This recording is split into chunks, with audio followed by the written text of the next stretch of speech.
Hi guys, and welcome back to another video. For anyone new here, hello, I'm Alexis. I'm a board certified dermatologist, and in this video we're going to go through one of the questions I get asked an awful lot, which is more of a statement. Doc, I'm doing everything and my pigmentation is not getting better. Do you have any suggestions? Yes, guys, I have suggestions. In fact, there are 10 most common reasons that your pigmentation or your dark spots are not improving, and we're going to jump into them. So if that sounds good, please give this video a thumbs up and subscribe if you have not. All right, guys, tip number 1. You are giving up too early. I know this is the last thing that you want to hear, but truth be told, it takes a very long time for hyperpigmentation to fade. Regardless of the cream or the different treatments that you're using, it takes time. So I highly suggest you stick with something unless it's causing you irritation or making the situation worse for at least 3 months before you decide whether or not it's not helping you. So that's my first tip. Stick it out a little longer than you necessarily want to.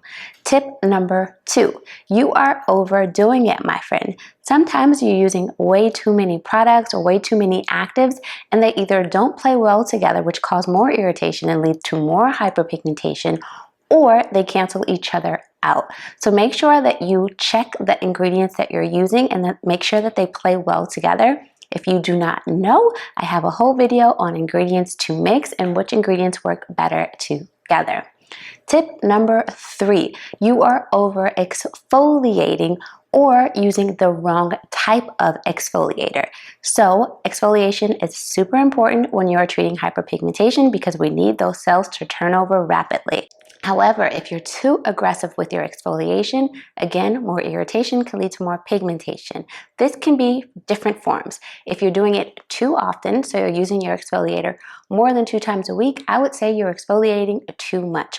Or if you're using a very high percentage of an acid that may just be too strong for you. My general recommendation when you are looking for an exfoliating acid is to start low and go slow. Or better yet, use an enzymatic exfoliator because they are safer for those with sensitive skin. And if you are fighting hyperpigmentation or dark spots, I want you to think of yourself as someone with sensitive skin. Even if you have more of a resistant type of skin, you want to be careful because remember, irritation, inflammation, hyperpigmentation. So just go ahead and be cautious. Start low, go slow, or choose a more gentle enzyme exfoliator. Tip number 4, my friend, you're probably not using your sunscreen as adequately as you should be. This could be 2 different things. Either you're not using enough. So the best way to go about this is finding something you can consistently use. So always using your fingers and making sure to do 2 finger lengths of sunscreen is a good amount of sunscreen to use. It's a good rule of thumb to follow. So make sure that's the amount that you're putting on in the morning. Also make sure that you're reapplying, my friends. My patients frequently tell me that they are applying their sunscreen, and that's amazing. Now the word is out. Most people know that you do definitely need to be wearing sunscreen, especially if you're fighting hyperpigmentation. But when I ask, okay, are you reapplying your sunscreen? I usually get side-eyed because the answer is no. So make sure that you're reapplying your sunscreen, guys. Every 2 hours is key. Reason number 5 is that you are not using the right supportive ingredients. So your cleanser needs to be on point. Your moisturizers need to be on point.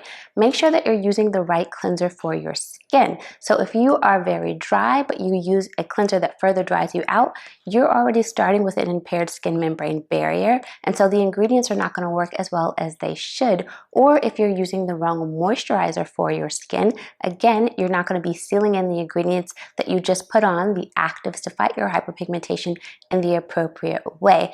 Would you guys like a video on the best moisturizers for hyperpigmentation? If so, please leave a comment down below and I will be sure to do that for you. The next tip is to make sure that you've gotten good antioxidants into your skincare routine.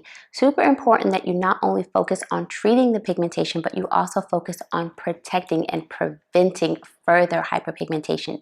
Antioxidants can do this for you by scavenging free radicals and decreasing that oxidative damage that happens to your skin over time. You guys probably already know, but one of my favorite antioxidants is vitamin C. I also love a good green tea. And of course, I love sunscreen. It's an antioxidant in and of itself, and vitamin C definitely boosts the effectiveness of your sunscreen. The next reason, guys, is not so obvious, and it is constant heat exposure. So if you're doing things like hot yoga, if you're using a sauna, if you live in Miami, Fort Lauderdale area like I do, and you go outside into your car and it is steaming hot, these things can all exacerbate or worsen your hyperpigmentation or your melasma.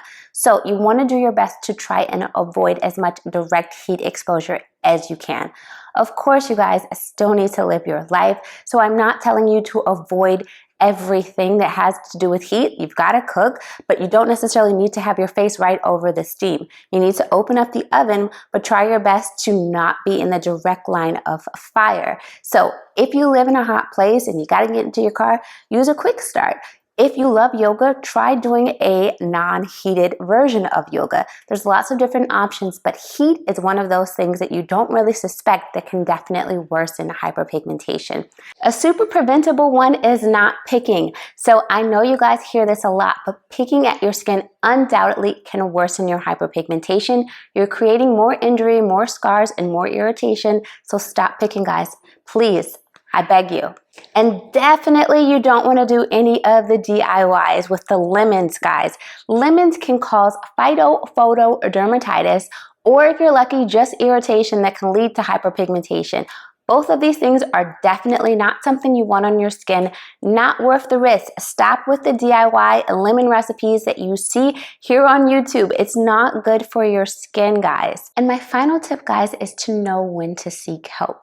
Sometimes hyperpigmentation is just too stubborn for those topical treatments to actually be effective, and you do need to go in and see your board-certified dermatologist or esthetician who specializes in hyperpigmentation. Especially if your hyperpigmentation is actually melasma, it's much more important to get that treated earlier on than letting things progress and get worse.